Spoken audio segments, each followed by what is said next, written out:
Assalamualaikum warahmatullahi wabarakatuh. Di sini saya sebagai asisten dari Laboratorium Antena dan Propagasi akan menjelaskan mengenai modul 2 yang berkaitan dengan teori dan perancangan dari antena Yagi-Uda. Tujuan praktikum dari modul ini sendiri yaitu yang pertama, agar dapat memahami dan mengerti konsep dasar dari antena Yagi-Uda. Kemudian yang kedua, mampu merancang antena Yagi-Uda sederhana dengan bantuan aplikasi CST. Yang ketiga, mampu menganalisa hasil simulasi dari antena Yagi-Uda yang telah dirancang. Kemudian yang keempat, mampu membandingkan hasil simulasi dari antena Yagi-Uda yang telah dirancang. Nah, kemudian teori mengenai antena Yagi-Uda. Apa sih antena Yagi-Uda itu? Antena Yagi-Uda merupakan antena yang dikembangkan dari antena dipol sebagai struktur dasar pembangun. Antena Yagi terdiri atas bagian antena aktif yang berupa antena dipol setengah lambda, yang terhubung dengan rangkaian eksitasi atau rangkaian penerima. Pada kedua sisinya terdapat antena parasit yang disebut sebagai reflektor dan direktor, dan keduanya ini tidak terhubung ke sumber eksitasi. Nah, kemudian kurang lebih ini adalah gambaran dari antena Yagi-Uda. Pada antena Yagi-Uda juga terdapat elemen-elemen penyusunnya, yaitu ada reflektor, ada driven, dan direktor. Kemudian apa itu driven? Driven adalah titik jatuh dari kabel antena.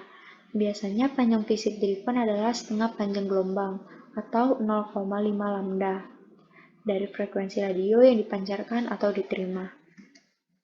Kemudian apa itu reflektor? Reflektor adalah bagian belakang antena yang berfungsi sebagai pemantul sinyal dengan panjang fisik lebih panjang daripada driven. Nah, kemudian direktor. Direktor adalah bagian pengarah antena yang ukurannya sedikit lebih pendek daripada driven. Penambahan batang direktor akan menambah gain antena. Jadi penambahan batang direktor ini dapat membuat penambahan gain antena. Direktor ini bisa kita duplikasi sebanyak yang kita mau. Tetapi dengan menambahkan direktor, maka akan membuat pola pengarahan antena menjadi lebih sempit. Semakin banyak jumlah direktor, maka semakin sempit arahnya. Kemudian di sini ada kelebihan dan kekurangan antena Yagi-Uda. Untuk kelebihannya itu sendiri, yang pertama ada penguatan dapat diatur sesuai kebutuhan. Yang kedua, menggunakan prinsip antena direksional. Yang ketiga, bisa digunakan pada frekuensi yang tinggi. Kemudian untuk kekurangannya itu yang pertama ada bahan untuk merangkai antena Yagi-Uda ini cukup banyak. Kemudian pembuatan dan perhitungan antena Yagi-Uda relatif sulit. Nah, untuk langkah prosedur praktikumnya, kita di sini menggunakan CST Student Edition, di mana cara mendownload CST ini sendiri sudah ada di modul praktikum. Selanjutnya kita beralih ke aplikasi CST Student Edition. Berikut ini adalah tampilan dari CST Student Edition. Untuk langkah pertama itu sama seperti di modul sebelumnya. Layer. Untuk frekuensi minimum dan frekuensi maksimumnya, kita bisa men-settingnya nanti saat pembuatan antena.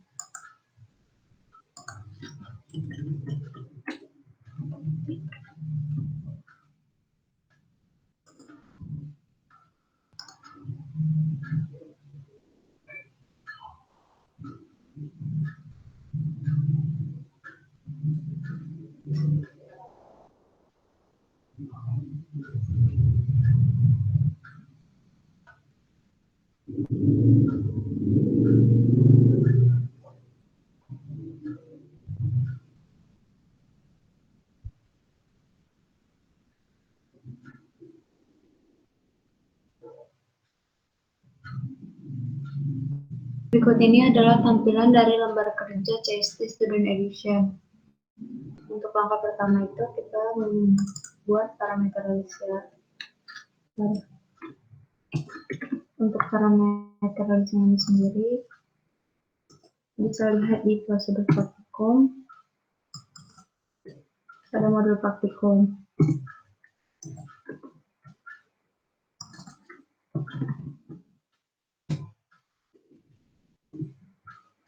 Nah, setelah selesai membuat parameter list, klik F7 untuk mengupdate parameternya. Kemudian langkah selanjutnya itu kita membuat driven. Pada menu modeling, pilih silinder, kemudian klik ESC untuk menampilkan dialog box.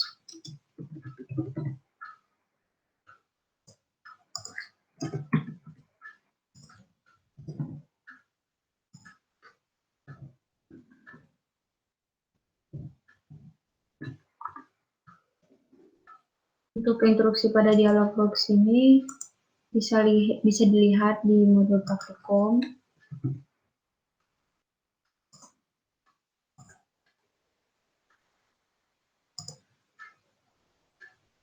Ini untuk default pertama.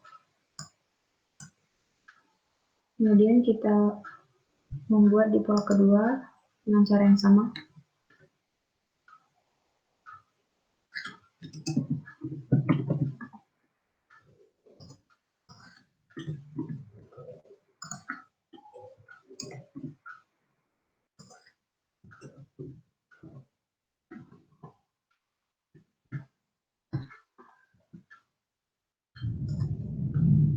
Oke. Kemudian langkah selanjutnya adalah menambahkan discrete port pada kedua ujung dipol yang saling berhadapan.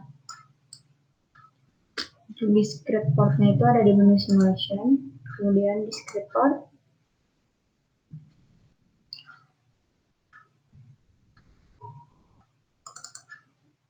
Kita ubah impedansinya menjadi 70 ohm. Kemudian untuk bagian kedua kita ubah juga menjadi 70 ohm. Kemudian oke, kurang lebih tampilannya seperti ini.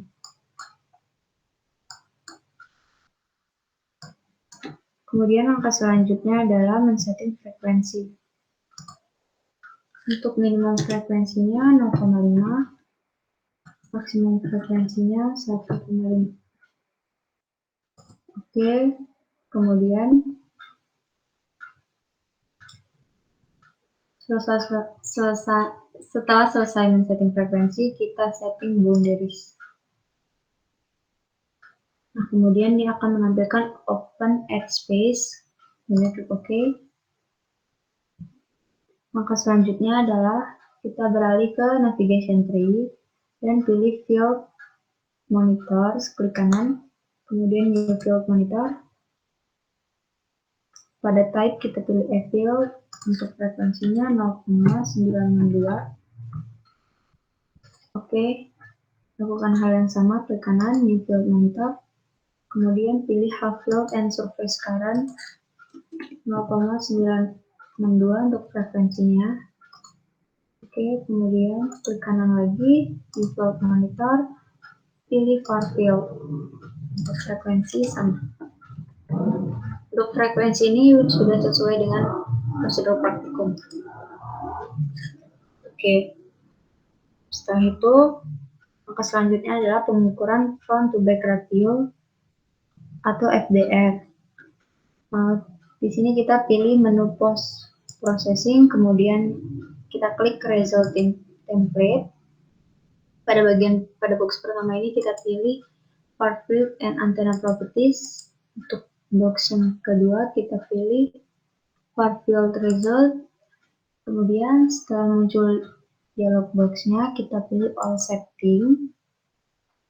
Nah, di sini kita pilih browse monitor, kemudian pilih far field dengan frekuensi 0,962 sesuai dengan yang sudah disetting. Nah, untuk frekuensi settingnya broadband, di sini kita pilih single direction dengan theta 90 V0. Untuk directivity-nya diubah menjadi relay scan. Kemudian klik OK. Untuk langkah kedua, sama, kita pilih far field and antenna properties. Untuk box keduanya kita pilih far field result. Nah, kemudian di sini browse monitor, kemudian broadband, single direction.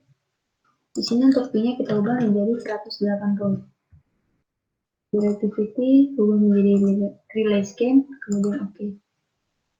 Nah, untuk langkah yang ketiga itu, di box pertama kita pilih general 1D. Untuk yang kedua kita pilih mix template result. Maka akan menampilkan dialog box seperti ini. Untuk bagian A-nya pilih theta 90 pin 0. Untuk bagian B-nya pilih theta 90 pi 180. Di sini kita ubah menjadi A min B. Kemudian oke. Nah, pada bagian mix 1D ini kita klik sekali. Kemudian kita rename menjadi FDF.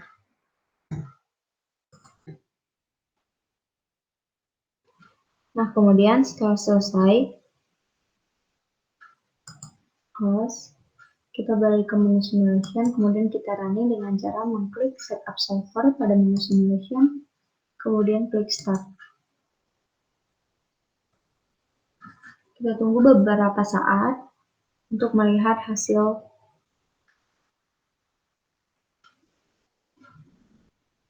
Nah, setelah selesai running, maka para praktikan dianjurkan untuk mencatat hasil simulasi sesuai dengan informasi yang terdapat pada jurnal masing-masing praktikan. Untuk melihat nilai FBR-nya itu ada pada navigation tree, tables, kemudian 1D, dan di sini ada FBR.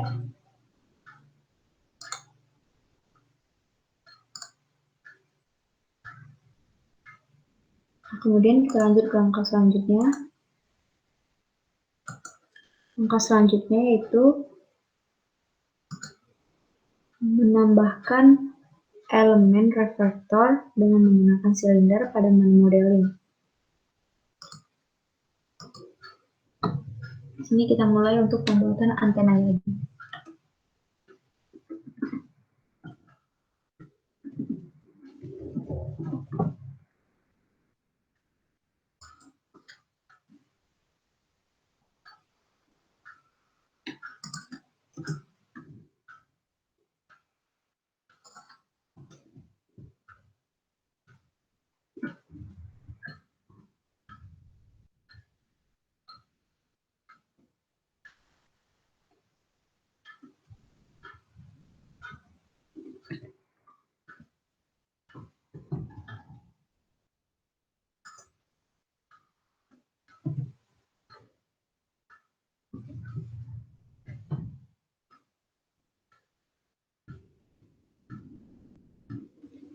Nah, untuk instruksi dialog box ini bisa dilihat pada prosedur praktikum di modul praktikum.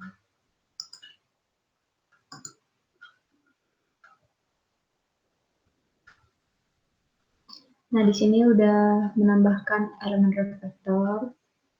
Ini elemen drivennya. Sekarang kita tinggal menambahkan elemen direktor. Tapi sebelum kita menambahkan direktor, kita running ulang simulasi dengan menggunakan setup solver pada menu simulation. Kemudian klik start. Kita tunggu beberapa saat hasil simulasi.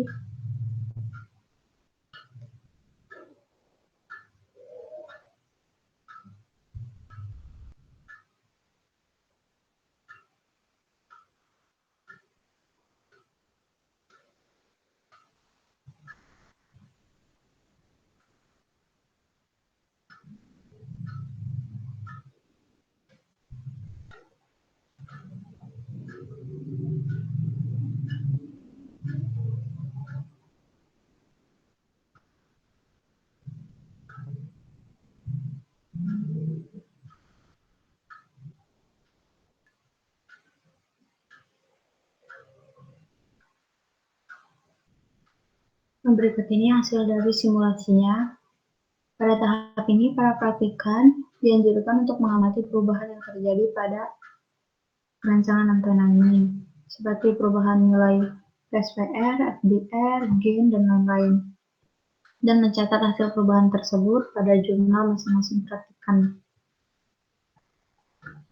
Untuk langkah selanjutnya itu kita membuat driven. Ini kita ke menu modeling, kemudian pilih silinder.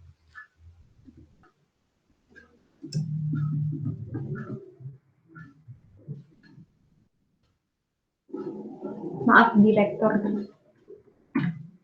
Hanya kita membuat elemen direktor.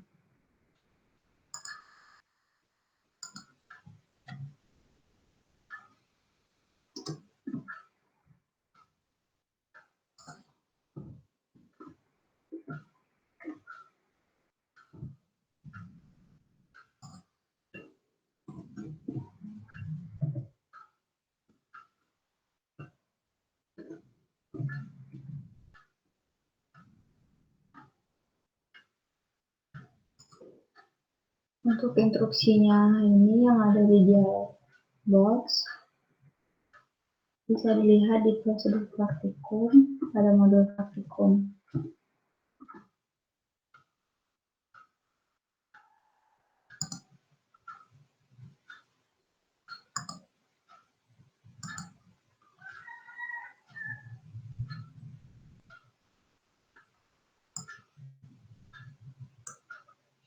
Nah, kemudian ini udah ada 3 elemen. Di sini ada elemen driven, reflektor, dan direktor.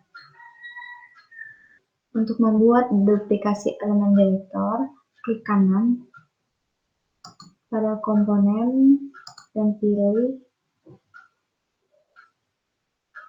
direktor, klik kanan, kemudian pilih transform.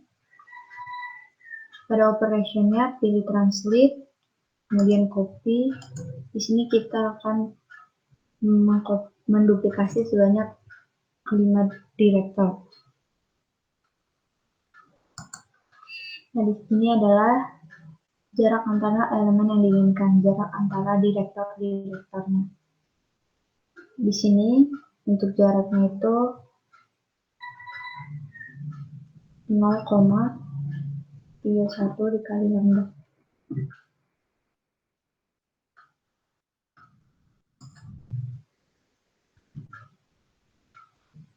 Nah, ini adalah gambaran dari rancangan antena Yagi.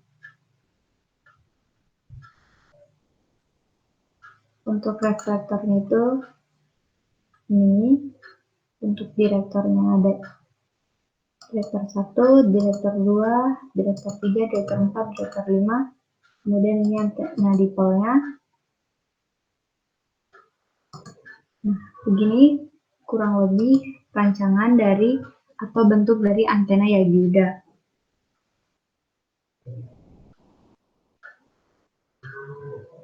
Saat ada kendala dalam perancangan antena Yagi-Uda ini, boleh langsung menghubungi atau menanya ke OA dari laboratorium antena atau menanyakan langsung kepada asisten praktikumnya. Sekian penjelasan saya mengenai materi antena Yagi-Uda dan perancangan antena Yagi-Uda menggunakan aplikasi CST Student Edition. Apabila ada kekurangan dan kelebihannya, saya mohon maaf. Wabillahi taufiq wal hidayah. Wassalamualaikum warahmatullahi wabarakatuh.